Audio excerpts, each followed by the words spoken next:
There's no feeling more intense than starting over.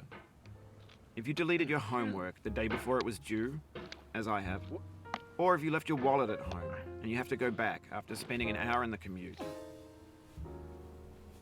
If you won some money at the casino and then put all your winnings on red but it came up black.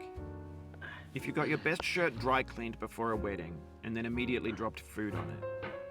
If you won an argument with a friend and then later discovered that they just returned to their original view. Starting over is harder than starting up. If you're not ready for that, like if you've already had a bad day, then what you're about to go through might be too much. Feel free to go away and come back.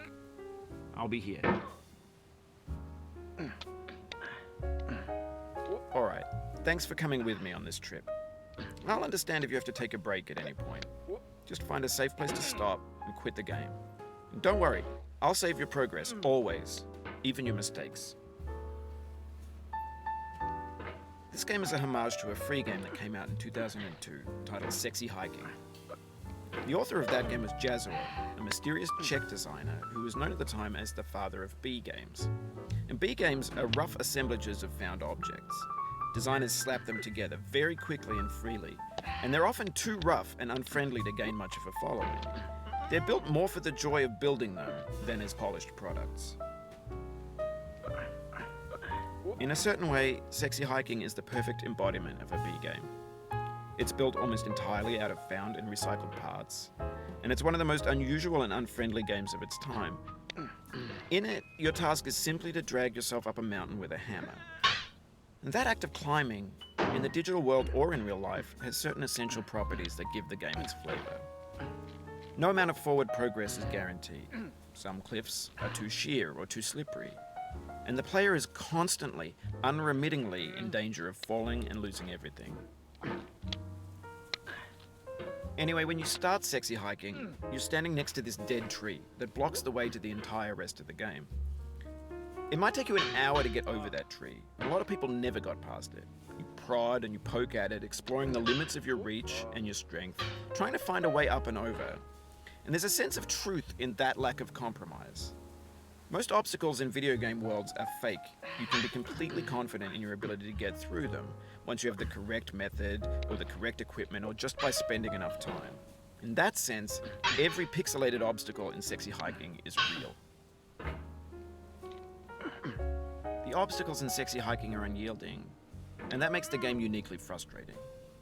But I'm not sure Jazzuo intended to make a frustrating game. The frustration is just essential to the act of climbing, and it's authentic to the process of building a game about climbing. A funny thing happened to me as I was building this mountain. I'd have an idea for a new obstacle, and I'd build it, test it, and it would usually turn out to be unreasonably hard. But I couldn't bring myself to make it easier. It already felt like my inability to get past a new obstacle was my fault as a player rather than as a builder. Imaginary mountains build themselves from our efforts to climb them, and it's our repeated attempts to reach the summit that turns those mountains into something real. When you're building a video game world, you're building with ideas, and that can be like working with quickset cement. You mold your ideas into a certain shape that can be played with, and in the process of playing with them, they begin to harden and set until they're immutable, like rock. And at that point, you can't change the world, not without breaking it into pieces and starting fresh with new ideas.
Oh, you just lost a lot of progress.